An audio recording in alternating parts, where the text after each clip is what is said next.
Why are you waiting for permission to become yourself? That is the key question that we are going to be exploring today. And we've got quite a lot to cover, so I want to jump straight into this one and we're going to break it down in a few different ways. Firstly, we're looking at our expectations around change. And then we're learning to appreciate and reframe the conflict and tension between opposites. There's always going to be a tension, but it's exactly within that tension that we have the opportunity for growth. So we definitely don't want to ignore this. And then we'll have a look at 4 different strategies to help make this practical. And then we'll combine it all together to make it really clear why we don't want to remove this struggle at all. So like I say, it's going to be quite a busy one. So the obvious starting point here is going to be talking about change. So we need to stop thinking about ourselves in terms of fixed and static structures and instead in terms of fluid processes and movements. Let's use our old friend Short Shorts Napoleon to illustrate this. So as we go through our lives, we don't make huge and instant leaps of growth and change. Instead, it's much more gradual. So when we think about making change in our lives, we need to think about it as slow, smooth, continuous change or progress instead. So you can think about it a bit like a river eroding its banks. The river changes shape gradually over time, and it gradually erodes the banks with that flowing water. The water doesn't just start flowing one day and a river magically appears. A river is always changing and adapting to that flowing water. So it doesn't take on a permanent shape because the way the water flows is a dynamic process. And we might not see this on a day-to-day basis, but it becomes obvious after months and years. So just like the river changes shape through the tension and the conflict between the water and what's in the water and the banks and other wider factors, we subtly change over time as well. So if we're going to make meaningful change in our lives and stop waiting for permission to become ourselves, then what we need to do is to rethink our approach to conflict and opposition. Now, let's make something very clear early on.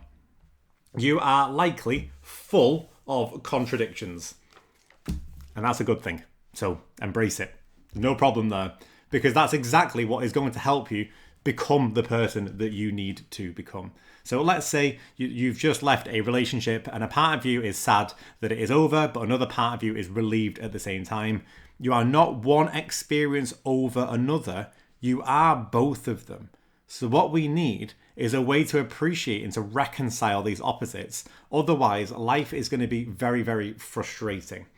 Now, I'm going to be using the Yin-Yang symbol to illustrate this, and I'm also going to be keeping fairly close to the structure and the examples just of the 5-page introduction from this book to frame it all out. So if you do like this video, then you've got a good book recommendation to take it all further as well towards the end. So there's 3 things to consider when we look at this idea of tension and opposites. So firstly, there is the interdependence of opposites. So another way of saying this is realizing that you need to compare 2 things together to help make sense of them. So a really super simple example here would be light and dark. So imagine I'm trying to explain what light is to someone without ever using the term dark or comparing it to darkness. It's quite difficult to explain light purely in terms of light, but if I compare light to dark, it's extremely straightforward to understand what I mean. And the same is going to be true for things like beginning versus ending and silence versus noise, order versus chaos, and other things like that. We don't need a perfect technical definition to understand the point that's being made. We just need a functional definition to get the main point. But we can take this idea a little bit further. So as well as these opposites depending on each other, if we look closely, we realize that actually the opposites can be found within each other. And we can call this the interpenetration of opposites. So on the yin-yang symbol, that would be the white within the black and the black within the white. So if we go back to our example of light versus dark, well, light is in one sense the opposite to dark, but when we look closely, there is some light in every darkness and some darkness in every light. So it's more accurate to talk about the extent of lightness versus darkness. It's not a question of light or dark, but light and dark. It's not a question of either light or dark, but both light and dark. And I'm mentioning this because when we're trying to make change in our lives and work on our habits, it's quite easy to fall victim to the myth of thinking in terms of either or. It's much healthier and accurate and more practical to instead think about it as both and. Anything can be considered both a beginning and an ending, depending on where you place the focus. There's both order and chaos, not purely one or the other. There's both light and dark. And it might look like the diagram is finished, but we're not actually done quite yet. So the opposites are contained within a circle itself, which helps to make sense of and contain these two other parts. So we've got the interdependence of opposites. So that's understanding them by comparing them against each other. We've got the interpenetration of opposites, understanding that one quality can be found within the other, but there is also the unity of opposites. So if we really emphasize these opposites and we take them to the extremes, they actually turn into their own opposite.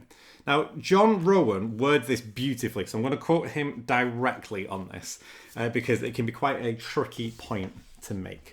So I'm going to put this on the screen to make it nice and clear as well. If we take an opposite to its very ultimate extreme and make it absolute, it actually turns into its opposite. Thus, if we make darkness absolute, we are blind. We can't see anything. And if we make light absolute, we are equally blind and unable to see. In psychology, the equivalent of this is to idealize something. So if we take love to its extreme and idealize it, we get morbid dependence, where our whole existence depends completely on the other person. So like I say, it can be a bit of a tricky one to get your head around at first, but it's easy when you look back at the Yin-Yang symbol. So it's not three separate symbols, it's one unified and complete symbol that can be understood in three different ways. And at any given point, we can choose to see white versus black, or white within the black and black within the white, or one complete symbol that is both, as well as that outer boundary that keeps it all in place. And this is hugely important for what's called dialectical thinking. Now, that's just a fancy name for the type of thinking that deals with these contradictions and these paradoxes. So if we combine all of this together, then we're starting to get some of the keys to help unlock that question of why you're waiting for permission to become yourself. What we need is the mindset that the yin-yang symbol displays. It's probably more accurate to put it like this. It's a question of how do we gain access to seeing the symbol at three layers of relevance without reducing one interpretation down to the other. And the beauty of this symbol is that it includes the opposites and it makes sense of them rather than excluding any particular element. So if you are a walking ball of contradictions and it's frustrating you, then you don't actually need permission, so to speak, to become yourself at all. What you need is a worldview and an understanding of yourself that can handle paradox. But what actually is a paradox? Well, it's a statement or an idea that is seemingly contradictory until you analyze it further and then realize it's actually possible to hold two qualities in tension without having to falsely choose one or the other. Let's go back to that symbol, what you're talking about. It's light and dark, order and chaos, beginnings and endings, like we've just mentioned. But like I say, I want to make all of this practical and functional rather than just drift off into some potentially quite interesting but abstract areas. So let's pin it all down with 4 super practical ideas. And our first one is going to be this idea of take nothing for granted. So in short, what I mean by this is question everything. So every time there is a should, or that you feel like you completely understand something without having to actually think about it, just stop, slow down, and look at it for what it is. Notice where your beliefs have already skewed you towards a certain conclusion before you've actually started to think about something. So every time you hear a value or a characteristic or a quality, maybe like patience or articulation, maybe adventurousness, rather than rigidly categorize it as that's me or that's not me, try to make room for the potential that it could become more like you or less like you. In fact, it's both more like you and less like you, according to what is needed in the specific situation. That'd be a more accurate way of saying this, which is, again, in line with humanistic psychology. And this leads us quite nicely onto the second point, which is one of spontaneity. So I've essentially already described this really with that previous point, but you can contrast it again with being overly ordered and rigid and logical. It's making room for being in tune with your body and your inner signals and acting in accordance with them rather than in spite of them. And yes, I do just want an excuse to use this naked cat picture. So Rowan very rightly points out that the paradoxical nature of this fits in very, very nicely when he says, it's a super, super short quote. Let me just pop it on the screen for you here. So, spontaneity is obviously a paradoxical quality which you can only aim at by letting go. So, it's a move away from relying purely on rationality and logic, and instead, it's leaning into the idea of intuition. So, at the risk of sounding potentially overly poetic on a point like this, it's the idea of letting the object in and seeing what that brings up within us, rather than forcing ourselves and our beliefs onto the object and making it fit our conclusions that we've come up with ahead of time. We've talked a lot already about Abraham Maslow on this channel, and it would fit in really, really nicely here with his being value of aliveness specifically, if you wanted to go down that route instead. And an interesting thing happens when we actually slow down and we dwell in these moments and we pay attention to these inner signals, because it's in that moment that what we start to do is we start to transform quantity into quality. And that is going to be our third point for here. I'm just going to simplify it down for transformation just so it fits on the screen. So a moment reveals itself much more fully if we're able to slow down and witness the depth that is unfolding in front of us. So this isn't a big mystical idea, even though it might sound like I'm dressing it up that way at first. So imagine that you met up with a close friend and there was a choice between two ways of catching up with them. One is a coffee in a local cafe for 30 minutes on your lunch break, and the other is camping overnight in a field, lighting a fire and chatting as it gets darker.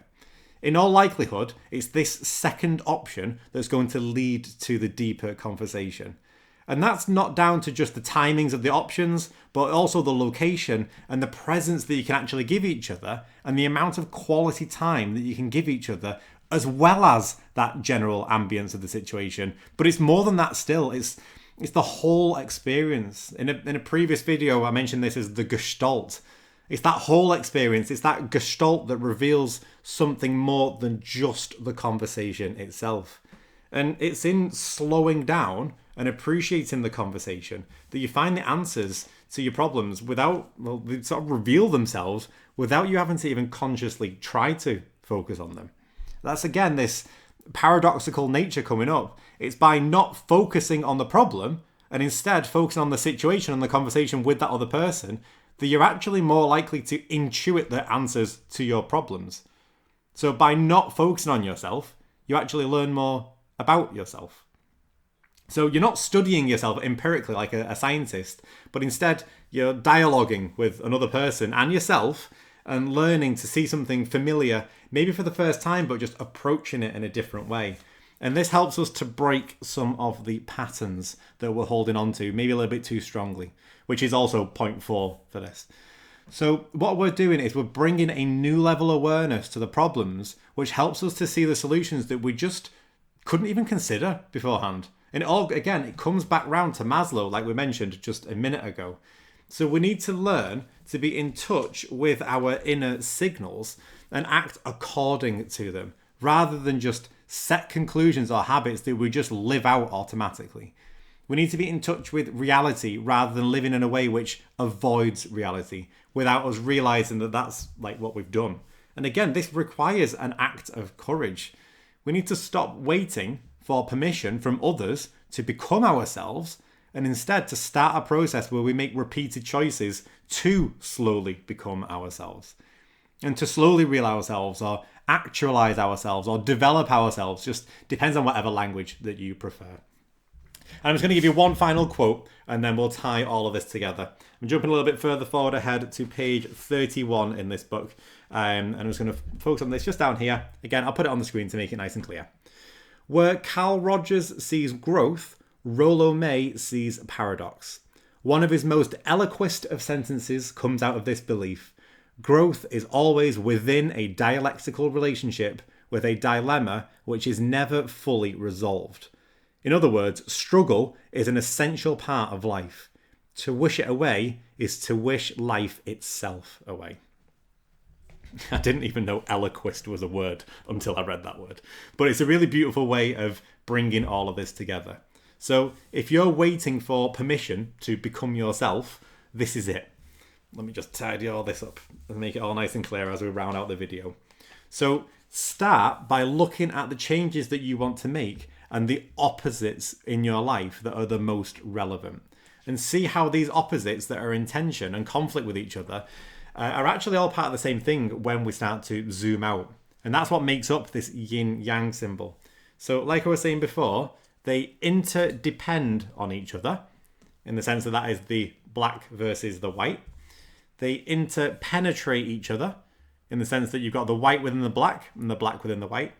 And ultimately, they come together into one unity as well. That was the line which contains all of the black and the white elements, wherever they might be found.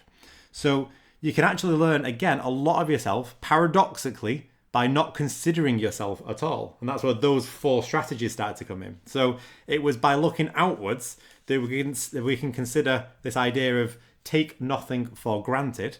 And then by doing that, we start to question our conclusions and our expectations. And that allows us to become more open to spontaneity and aliveness and just reality in general. Because by doing that, we'll start to slow down and we'll start then breaking up these patterns.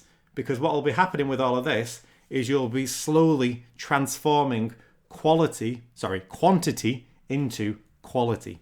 So you're not rushing around with all this. Remember, like we said at the very start of all this, you're like a river. You're not fixed, but you're always subtly changing over time. And that's what change is likely going to look like in your life. It's going to be slow and continuous and always shifting as you go on like this journey. All of that, by the way, is just a summary from about 3.5 pages of this book. So I'll keep returning to it to, again, try to make it as practical as possible. But this idea of humanistic psychology, it's such a rich field. So I'll probably be talking about this for years to come, and this book as well. It's just, this can go into a lot of different directions. So I wanted to make it nice and clear, and hopefully just as one big image that makes the idea of making change a little bit more practical. So with all that in mind, I will see you in a future lesson, and I will see you then.